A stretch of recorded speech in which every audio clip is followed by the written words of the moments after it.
Hello, I'm Dr. Stephen Hassan with another episode of the Influence Continuum. And my regular listeners know that I call my podcast the Influence Continuum deliberately because I don't want to just talk about unhealthy cult groups and brainwashing and mind control. I really want to talk about healthy, positive stuff that helps uplift the spirit, that helps the human condition. And I have a very special guest, a new friend who lives near me, actually. And I immediately, when I met her, said, "You have to come on my podcast." You said, "I'd be delighted."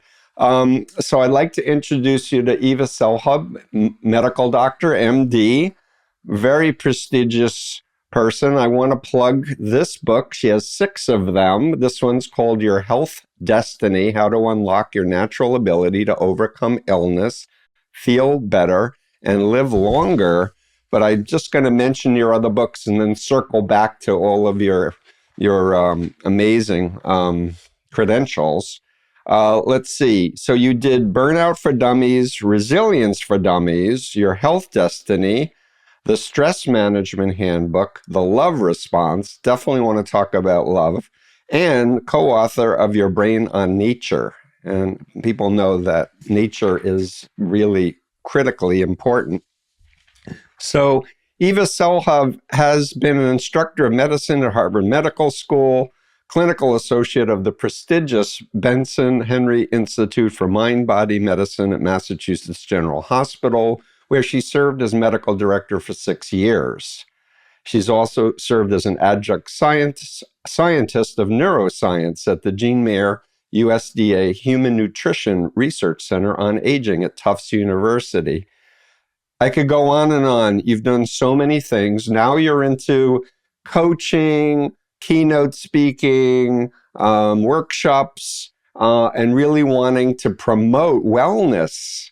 And Dr. Selhub, welcome to the Influence Continuum. Thank you so much for having me. I'm not even sure I want to promote wellness. I want to promote flourishing. Yay! Even better. Yes, thriving, flourishing. Yes. Thriving, flourishing. Wellness is kind of, it's kind of an arbitrary term. And kind of staticky. The listeners understand that, the health spectrum or the happiness spectrum, what have you, or even the resilience spectrum is a bell-shaped curve. Mm-hmm. So on one end, so everybody's resilient, by the way. The fact that we are here listening today, that we've gotten through the womb, that we've dealt with just life in general, like we fall down, we get back up. We fall down, we get back up. We all have done it. Everybody's resilient. Now it's going to be a level of resilience.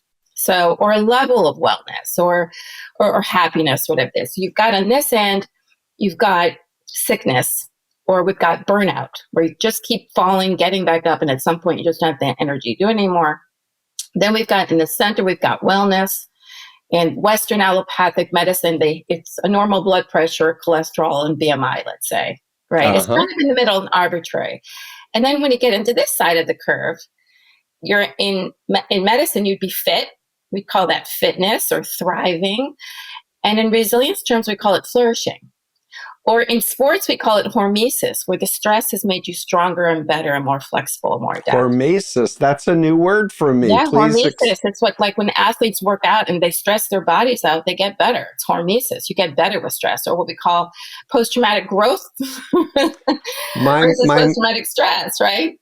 I have a good friend I want to introduce you to who's a martial arts master, and he's constantly like beating up on my body, because he says it's going to, open up my energy portals and make me stronger. And it actually has. People look at me and they go, "Whoa, how old are you? Like, you look pretty darn good." I'm like, "Isn't that amazing? I'm doing okay." Yeah. And that's the point. We don't have to get stiffer and older as we age. I mean, we don't have to, as we get older, we don't have to get stiffer and weaker. We can actually stay flexible, stay adaptable, stay strong, and, and live longer, happier, and with more quality. So that is possible. Right. So the world in 2024 is absolutely insane.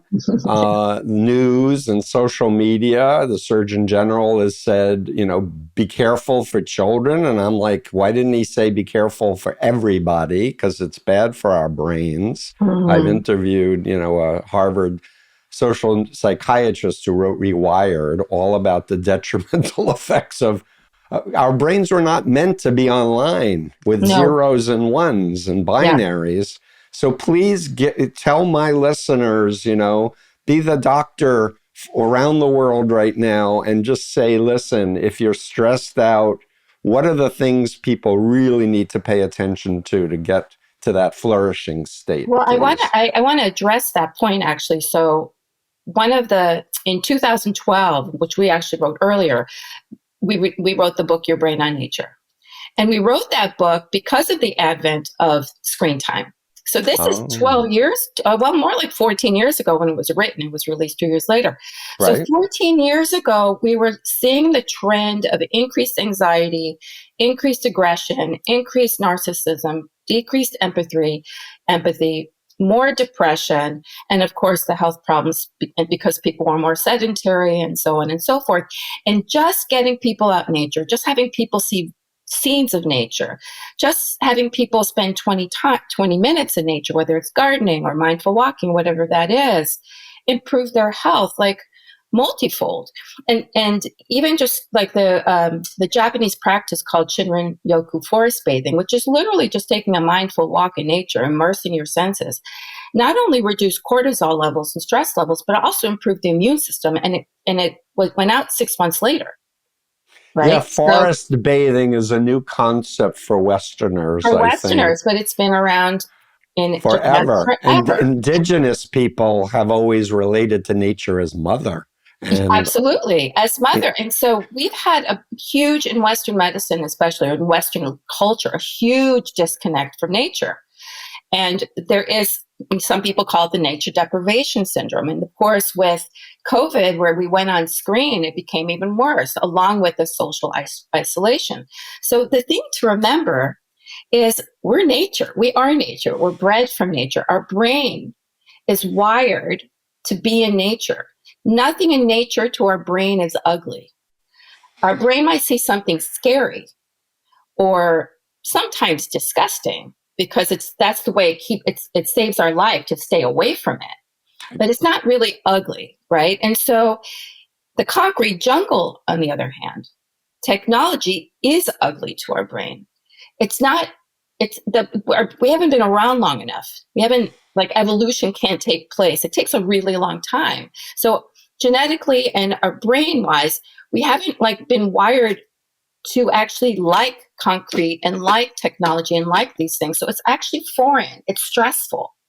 And then what happens is, because when we're in a place of lack, we're driven to find a way to find completion or relief. A place of lack is not having enough information, not knowing. So then you go and seek that information. When you find that information, you get a dopaminergic release in your brain, and it feels really good. That dopamine makes you feel really good. That's what happens when we go on the internet. Deliberately they want to make us addicted to the good feeling, right, of likes or whatever. But even without the likes, just going on a Google search and finding information, you can get down that rabbit hole, and of that constant reinforcement of just seeking information on the internet. We're not even going on the likes. We're not even going on social media. That's a 1,000-fold worse, because that was sort of building up in 2010, 2012. So we're just talking about the information highway. So that dopaminergic reward system is an addiction because it's false. It's like being addicted to cocaine. It's not real. Say that again. When you take it away, we feel depressed, and et cetera, et cetera. Emphasize that. Say it again. It's like an addiction. Is that what I heard the doctor say? It is an addiction. Physiologically, it's addictive, whether you want it to be or you feel you need it or not. And I think when people they unplug. That's one of the things that I put in the regimen of flourishing, is unplugging. Even if it's just an hour a day or 2 hours a day or in the evening, whatever it may be, you try it for 24 hours and you just unplug. And 1,000 out of 1,000 times, people see how much happier they are, how much more relaxed they are. But not only that, they have more energy because it's draining. It's So draining. you are singing my song. I actually did a TEDx in 2018 for John Werner on is technology controlling our minds, and that was my thesis. It's like we're now being addicted to this thing, and do we want technology to control us, or do we want to control technology?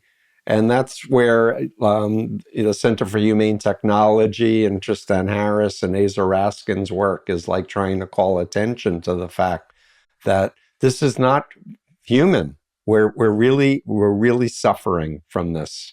So Eva, our minds are oriented to nature, not zeros and ones and pixels, and you're saying unplug. And it's like when I say to people you're addicted to your phone, they're like, no, I'm not. I say, turn it off for 3 days. Don't turn it on, and see if you can do it. They can't even make 3 days. Well, they usually can't even make 1 day. That's exactly the point. But it's like when people are addicted to alcohol or whatever, and they're like, I'm not addicted. Okay, let's see how it is without the substance, right? And it's like, and my theme is, it's your mind, you should control it. Absolutely. Don't let the tobacco industry control it. Don't let social media control it. Don't let cults control it. Like, you be in charge. Exactly. Be your own master. Exactly. And we were just talking about our computers. You need to reboot them every day, right? Otherwise they just kind of, they go around that circle. Yeah. And spiral of death. And your brain actually is doing the same thing. You're being wired, sort of programmed all day. And that's the other thing, is that we're highly influenced by everything, and it goes into our brain and it influences the way we think, what we do, how we do it.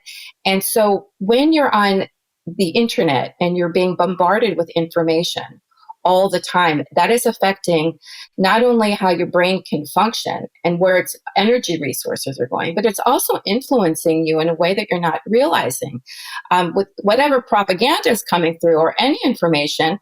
And of course, and even nowadays, we don't even know what's true anymore. So your ability to be able... Well, I go for facts whenever possible and look to trustworthy sources. That's what I do to orient. Exactly. But that's, again, you making a choice to either go here and watch this and not watch this and take a break. But if there's no break and it's a constant barrage, then like your brain is like, who am I?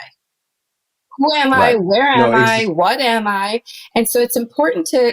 in this conversation, and part of the healing, part of the ability to flourish, is to get reconnected with the I, and reconnected with the ability to be self-aware and to pay attention to actually how your body's speaking to you.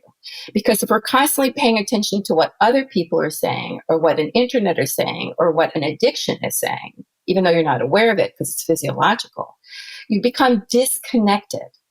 And the greatest pathway to unhappiness, depression, anxiety, physical health, physical, disease, and possibly even death, is disconnection.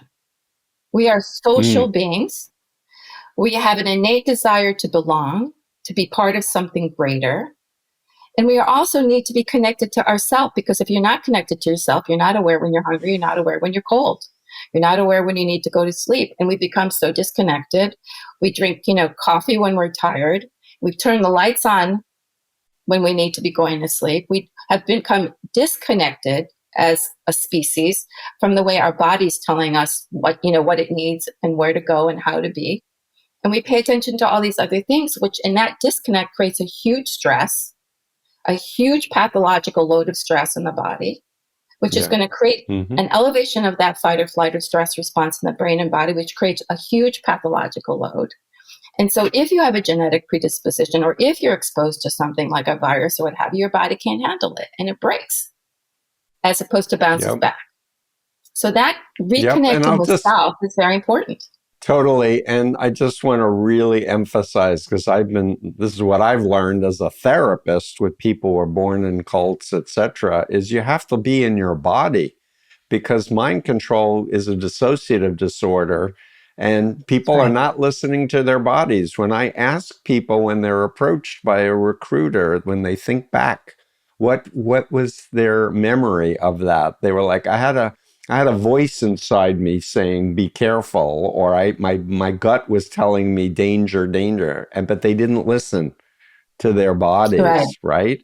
And now you're an allopathically trained physician, I think BU Yeah. School of Medicine, but you've evolved. So tell us Yes. more about your evolution, and I want you to talk about meditation. I want you to talk about nutrition, like touch on all of the different books you've done. Absolutely. Absolutely. Well, I mean, as most of us, when we seek an alternate path, it's usually because of our own suffering, Mm. because of something that we've experienced. And for me, it was early on where I was training at Boston Medical Center. At that time, we had a large HIV population. Mm. And I had a terrible needle stick with the AIDS infested needle stick, went on medications to prevent converting into HIV, was quite depressed, quite anxious, quite sick, Mm.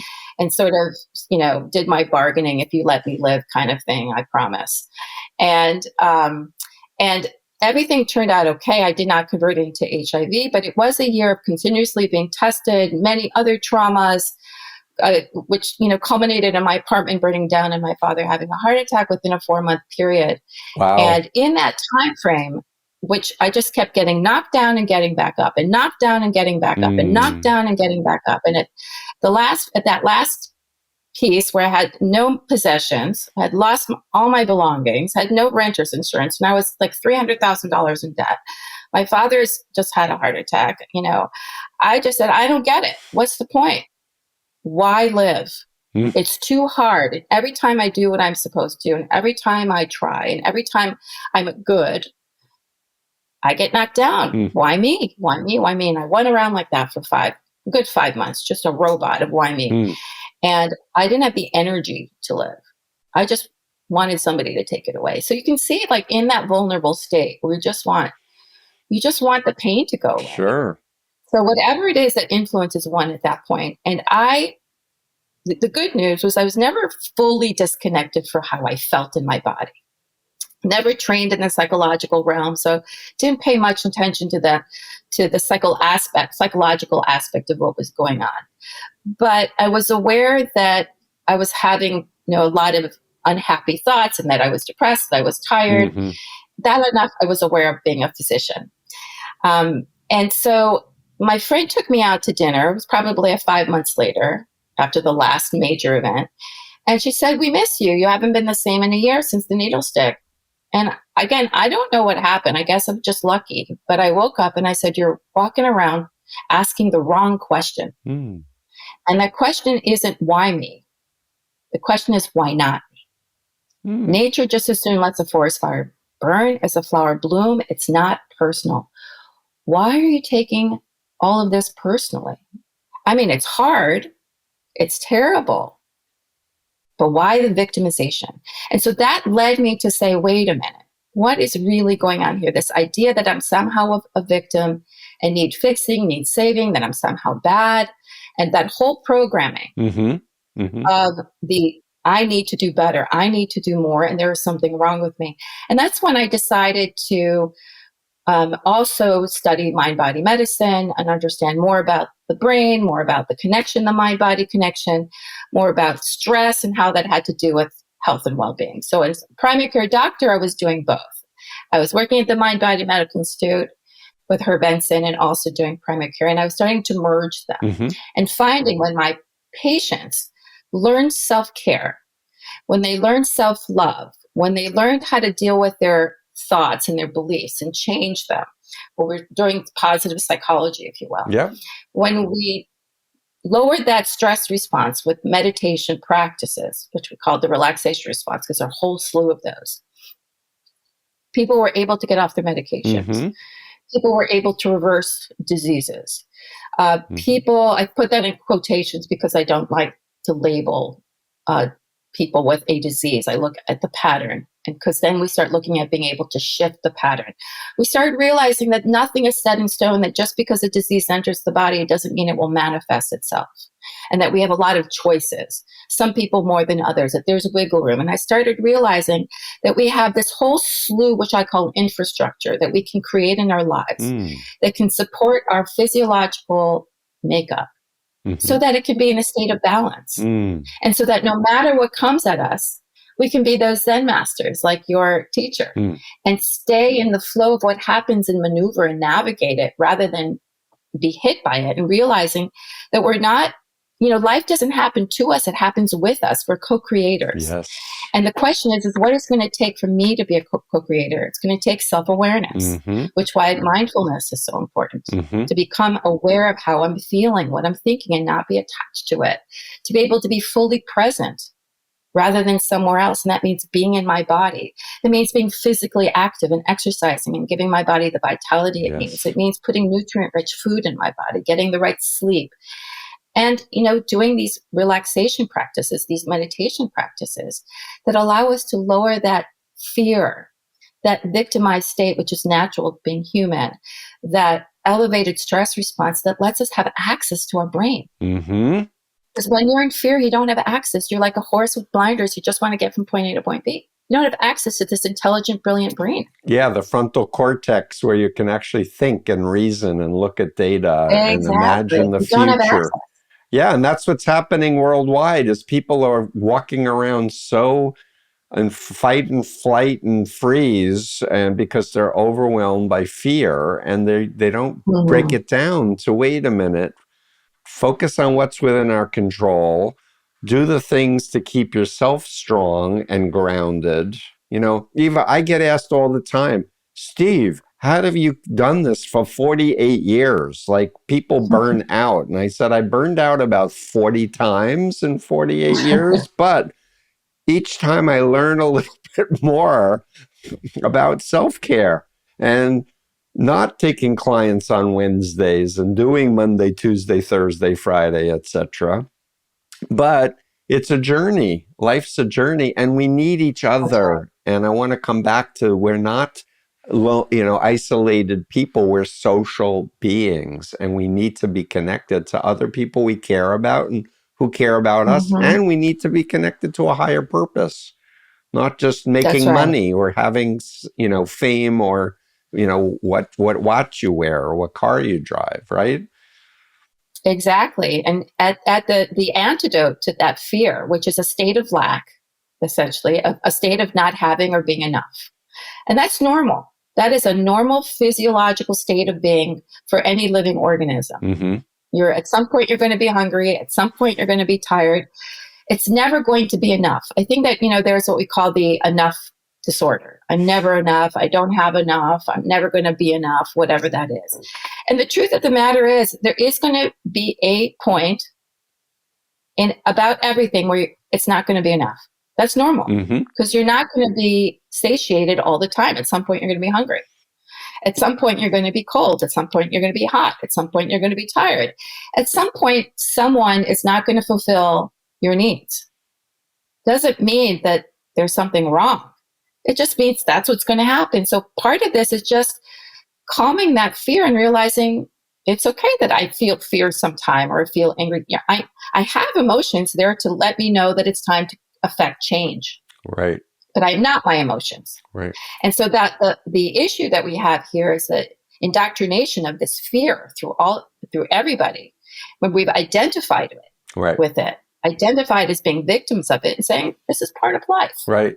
What can I do about it? Given what is, what can I do? What can I do to support myself, to thrive and be able to manage this, to regulate this more effectively? Yeah. And you're the medical doctor who's trained in the body. You've done a ton about psychology for sure. We'll get into that too. But that's my thing, is psychology. And so I've just learned a lot about the power of beliefs and setting expectations, and the way, we were raised, I'll say was that you could like plan a future. You could like plan a career and what you want to achieve during your lifetime. And we're living in a moment with such colossal global climate crisis events happening daily around the world, with authoritarians and psychological warfare.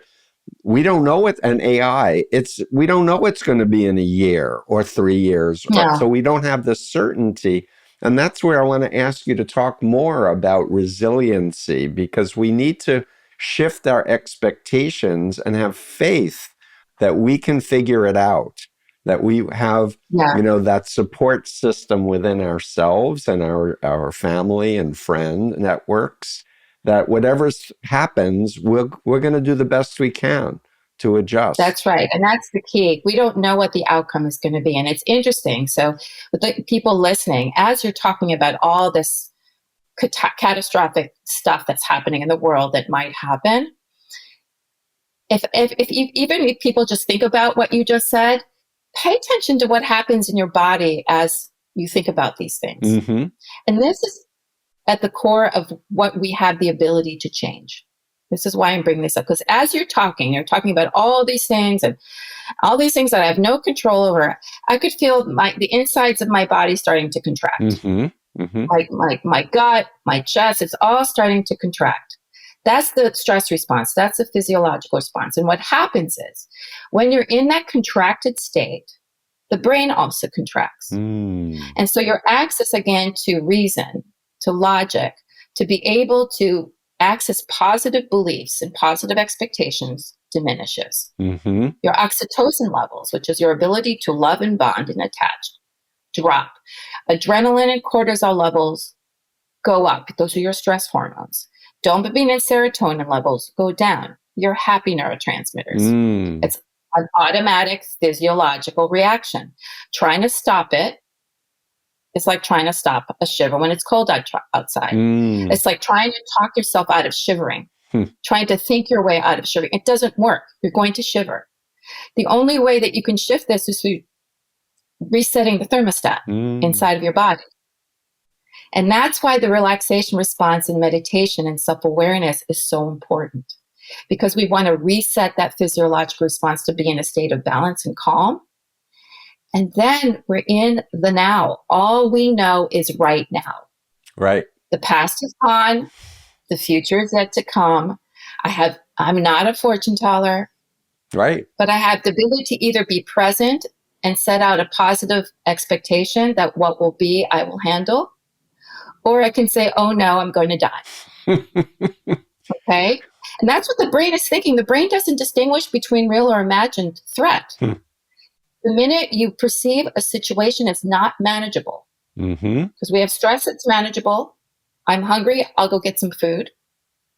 Or unmanageable, oh my God, I don't have food, I'm going to die. Two very different physiological responses. Yeah. One, the stress is activated so that we can be motivated into action.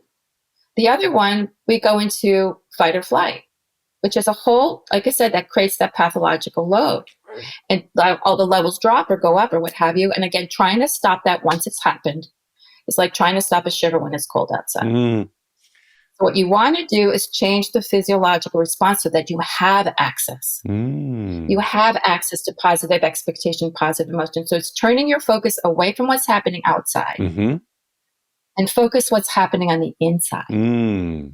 That's why we do the breathing technique. So we can do you think of going to your happy place or shift your focus away from that external focus where you feel you have no control, right, and bring your focus into oneself, into your internal locus of control, to bring it into a place of quiet and calm, reduce stress response reactivity so that now cortisol and adrenal levels go down, serotonin and dopamine levels go up, endorphin levels go up, oxytocin levels go up.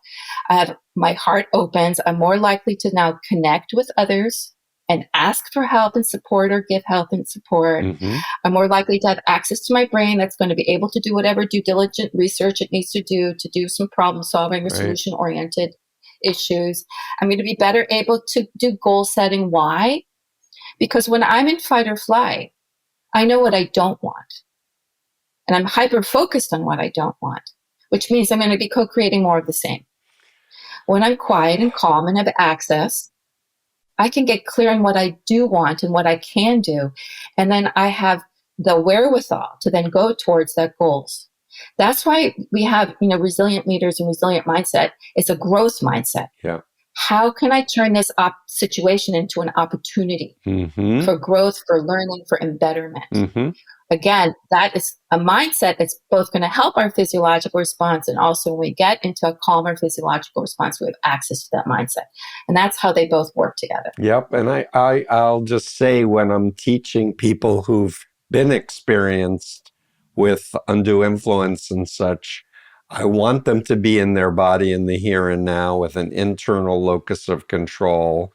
And I want them to have a positive future orientation. I don't want them to keep getting sucked into reliving traumatic episodes from their past. So I teach them strategies to see the younger them on a screen, but where they're not back re-experiencing it, right? Right. But so we're really, I feel like, doing similar work, just with different focuses. But I want to ask you to share with my listeners. Let's say my listeners have never meditated. They have no idea what you're talking about, going inside to your happy place. Like when I first learned hypnotherapy, it was go to your safe place. Like nobody, your private place, no one knows exists, and you're invulnerable. No one can do any harm to you. But share a little bit more of the techniques that you teach. I'm going to do 3 exercises for the listeners that you can now take with you and go anywhere you go, and they're easy. Great. Okay. The first one is just a self-awareness exercise so that you can see the difference. So you can do this with your eyes open, but I think for this, it's better to close your eyes. So if you're listening to the podcast in a car, don't do this. Don't close your eyes. Don't do these exercises. Listen later, please. Yeah, and you could actually even, again, if you're adept at noticing, you can do this anywhere. But all you're going to do is think about something stressful. That's the first thing. Something that causes you anxiety, anger, stress, upsetness, frustration, whatever it may be, and notice what happens, particularly in your chest. If it feels open or closed, relaxed or tight, heavy or light. If it feels expanded or contracted, and notice what happens with the breath or your heart rate. That's it. So it's not like, again, you can do this with your eyes open. It just, if your eyes closed, you're really focused on it, but it's fine with your eyes open. You're just, let yourself go there. Get angry, get frustrated, get upset, whatever it may be, and just notice what happens to the chest. And I'm not even going to keep you here for very long, because now what I would invite you to do is redirect that attention now and think about a situation of awe. You might think about the most beautiful sunrise or sunset you've ever witnessed, or maybe you've just spotted an eagle soaring in the sky, or maybe you're gazing into somebody's eyes who you absolutely adore. You're just witnessing some type of miracle. Maybe you're watching a child walk for the first time, whatever. How about scuba diving in an incredible coral reef? That's my awe place. Exactly, the most magical thing you've ever witnessed. Just you're experiencing magic and miracles. So whatever that may be, whether it's nature or something, you're in a state of wonder and awe. And then notice what happens in your chest. What happens to your breath? Open, closed, relaxed or tight, heavy or light, expanded or contracted. What happens with your breath? Open. Very simple. Opening, relax. Yeah. So the exercises they literally take seconds to notice that when you're in any type of negative emotional state, everything contracts. And when you're contracted, you can't move forward. In a positive emotional state, in a state of awe and wonder, which took seconds to shift into, you've changed your response, you've changed your makeup, you're now in this open, expansive state, you have access to a positive expectation. It's a very simple exercise. So again, training yourself to say, okay, stop, breathe, reflect, choose. right? So where am I right now? What am I feeling? Am I contracted or expanded? I choose to be expanded. What can I do? Mm-hmm. So that's an example. That's an Great. example of shifting into a happy place. Great. Another one is to use your breath. Yeah. So a very, there's a lot of different breath focuses. I like to do in 3, out 6, where you're breathing, counting slowly to 3 on the in breath, and then 6 on the out breath. Why? The longer the exhalation, Mm-hmm. the more air you're actually going to let out of your lungs. When we're anxious, we breathe rapidly or we hold our breath. Right. And so what happens is you start trapping air in the little sockets, the little sacs called the alveoli in your lungs. Mm-hmm. And you literally make the volume of your lungs smaller, which tells your brain that you're about to die, right? It's fight or flight. Mm. So by fully exhaling, you're releasing all that trapped air, which is going to allow the lungs expand even bigger. And more expansively, it's triggering the parasympathetic nervous system, Mm-hmm. turning down the sympathetic nervous system, and sending messages to your brain that all is well, all is okay. And I also use that time to say, I'm just going to let go of my thoughts and let go of the tension in my body on that long exhalation. Another breathing technique. Can I just interrupt and ask you a question? So I read a book called Breath, and he recommends nasal breathing in and out. And if I remember the book correctly, to a count of 5 or 5.5. I just wondered what your sense. It's also extremely effective. There are like thousands of different breathing techniques. You can breathe in through your nose, out through your mouth. There's this alternate nasal breathing. There's so many different techniques that you can, again, and it has no co-pays. It's free. Yeah, you don't need to have only one technique. You can have a toolbox of 100. You can have a toolbox of different. The Navy SEALs use a technique called the box breath, where they count to 4 on the up. It's like making a square with your breath, and you can use your finger if you need to to start it out. But you're imagining that you're going up the side of a box or up of a square as you count to 4. Then you pause at the corner. And then you exhale, you go horizontally with your breath, counting to 4, pause at the corner, go down the side of the box, counting to 4, pause at the corner, and then go back, completing that square horizontally, counting to 4, pause at the corner. Extremely effective in reducing anxiety, getting into a place of calm and focus. Reducing that stress response, extremely effective as well. That's great. Okay, you were going on to another technique. I just wanted to ask about the nasal breathing those are great. versus the breathing in through the nose, out through the mouth, or breathing in through the nose and making a noise when you're exhaling to release stress. Again, all extremely effective. It's the thinking of the exhalation is the release. Yes. Right? And like the in-breath is like the taking in of the breath of life, of love, of all that you need, of positive expectation. Exhale, letting go, whatever it is you don't need. So there's all different types of techniques that work eventually in the same way, but have different effects on different people. There's a whole breath work field. Yep. So great. You were going to share some more trauma in a simple moment. These are 2 really simple exercises in the fantastic. moment. And then the last one is a technique I call the shield. It's in my first book called The Love Response, and it's helped thousands and thousands of people. You can go to my YouTube and put in the shield, and it's a free meditation that you can listen to whenever you like. We're doing a blog, by the way, people. We're going to have all the links to her books and all of her social media and stuff. It's on my... Go ahead. Great. Sorry. So the shield is a mnemonic, slow down. So first, let's pause and not getting all caught up in what we're doing.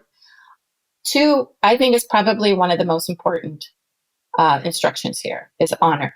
Honor the way you feel. This is about self-validation. You're not crazy. There's nothing wrong with you. Your body is this brilliant, amazing vessel that's letting you know that you're in need. Pay attention. It's like honoring a baby when they're crying. That's what your body is. It's a baby that's crying and saying, I'm in need. I'm in need of food. I'm in need of love. I'm in need of protection. I'm in need. Honor that.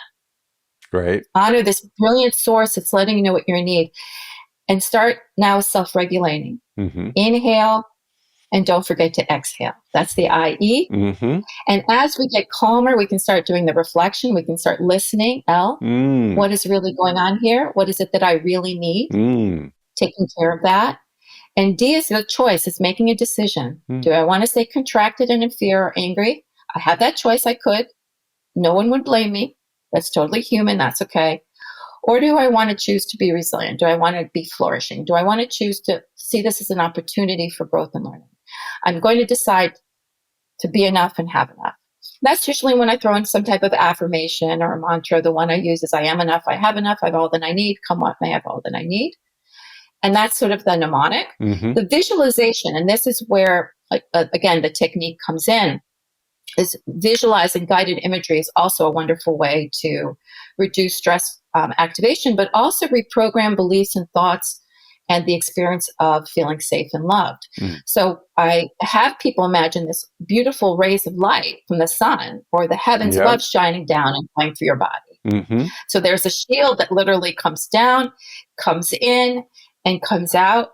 And so it's called the shield. And what happens is my patients and clients alike could use it as a practice.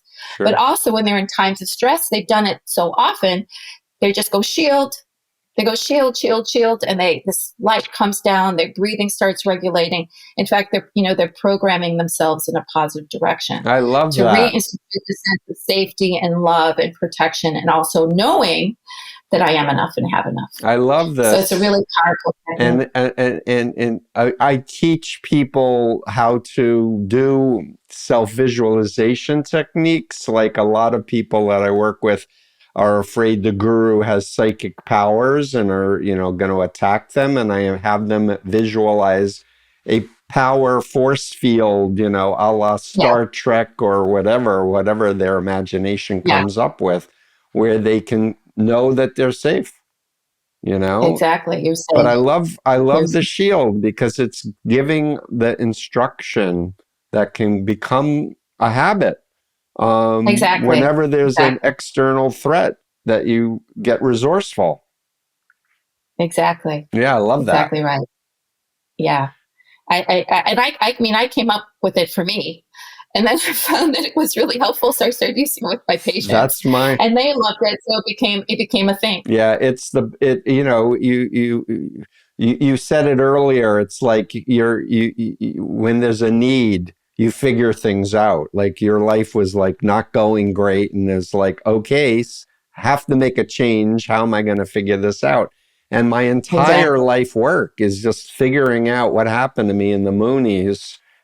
And trying to not only reconnect with who I was before, but like if I had never been in the Moonies, what would my life trajectory have been? And developing it that way. But it's the wounded healer model on another level, right? Yeah, but I think also the beautiful thing is that the knowing that what happened was human,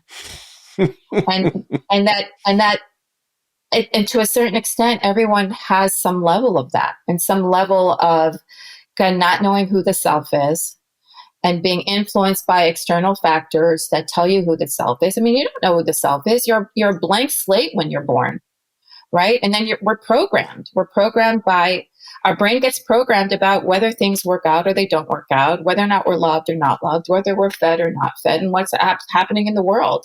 And so we don't know who we are until we have a crisis, and we're like, wait a minute, now who the heck am I?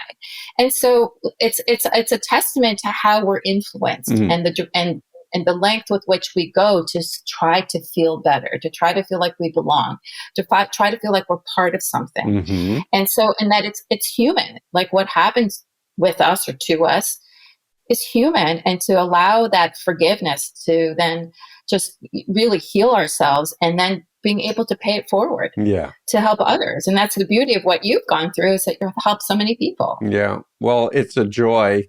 But I found one point that we disagree with so far as we come towards the end of our thing. I don't think we're blank slates. I think our DNA, we carry a lot from our past. So I think, and then the epigenetic features of our family of origin. No, I do agree with you. Oh, I okay, do. good. So, because Yeah, no, I agree with you. I was like, No, there's a point well, we don't agree more with. so that all that information is there. Right. But just like we're talking about these computers Right. that can influence us in a different direction away from ourselves. Yeah. That's what I'm saying. It's our ability. There's a lot of information that we come in with. There's a manual, actually. Your genetics comes in with a manual, like your ancestors dealt with. So there is some ability for self-regulation, 100%. Yeah. But then again, there's that programming, Yeah. right? And that's starting to connect with the ID, right, with the identity. And that's what I mean. Yep. And so that can be influenced. Yeah. We can be influenced. Totally. I just want to comment because life's a journey, and we've just met each other and such. But I'll just add that in 1977, I did a class at Yale with Robert Abelson, who's a psychologist, and he was at the very beginning of trying to figure out how to model human beings for computers, and he came up with scripting. And what I've seen now over my lifetime is computers have gotten so central that we're now using computer words to describe the human experience. And I did 2 years of study for the Indigenous First Nation Caring Society of Canada because they wanted me to apply my models to colonization. And so I immersed myself in what is it like to grow up Indigenous, like not with all of this Western stuff. And it shifted my consciousness dramatically. So I guess I'm just riffing and saying, we want to be more mindful about using words like programming. And that's why I don't like the word deprogramming in terms of my work. It's like we're not computers. We're so much more. We're spiritual beings. We have such unlimited potential in so many ways. We absolutely do. And how are we going to do the evidence-based science on love? Like, you wrote a whole book on love. It's like, is there a way to scientifically calculate love? Well, maybe neuroscientific chemicals, but yeah. I mean, look, there's there is work on studying the neurobiology of love. And there are ways to measure different aspects of love. I'm going to have you come back and talk more about that Well, I think also my issue is that, why? Why do I want to try to pigeonhole love? It's a state of being. Yeah, exactly. It's energy. It's a felt state. Right. I mean, yes, are there physiological changes that happen in the body? Are there neurobiological changes that happen? Absolutely. Can we tap into that as a way to get access to that, make it faster, quicker, better? Getting oxytocin, all that kind of stuff. Great. But why? Why not just access it? Because if I know that it's helping me thrive and it's helping me flourish and it's helping me turn down this fear so that I can navigate life better, let's get at it. Yep. I want to have you back on. There's so many more things I want to unpack, but all I can say is, if you're really paying attention, like I was really paying attention when you responded to me talking about uncertainty and all the problems of the world. And as you were saying you were constricting, I was constricting, that I made you constrict. And I felt bad that I was unintentionally, my intention is to help people have an accurate frame, not stick their head in the sand and go like, we really have dangerous things going. But the whole thing is just being conscious and also self-love, like really being your best friend and cutting yourself a break, getting rid of perfectionism, that you have to, be perfect. No one's perfect. Anyone who says they're perfect, run. We don't even know what that is. And the thing is even that this notion that like, I felt bad making you feel bad. You didn't make me feel bad.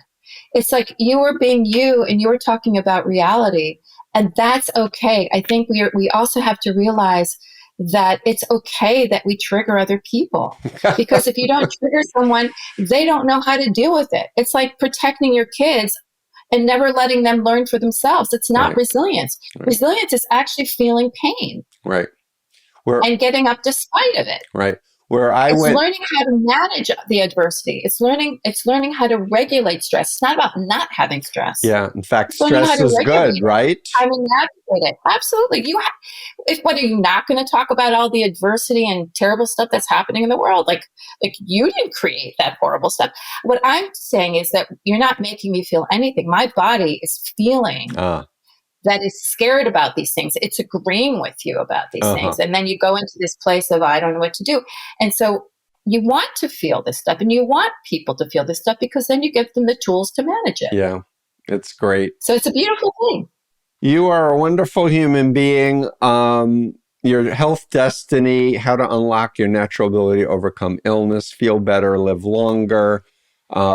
You've done, just read again your other books. You did a whole bunch of like Burnout for Dummies. I only have one on Burnout for Dummies, but Resilience for Dummies, your Health Destiny, Stress Management Handbook, The Love Response, and the co-author of Your Brain on Nature, which you mentioned. And thank you for sharing some of your wisdom, and follow Eva Selhub on social media, and you do talks and workshops and consultations and coachings and all kinds of cool things. So thank you. Thank you so much for having me. I love this conversation. Yeah, me too. Steve Hassan here. You know, it's been decades since my family rescued me from the Moonies. I've been at this for over 47 years. The need has never been greater. If you're able, please consider hitting the super thanks button below, and it'll help us to do better. Every penny will help us toward our goal of educating the planet about undue influence. Remember, it's your mind, only you should control it.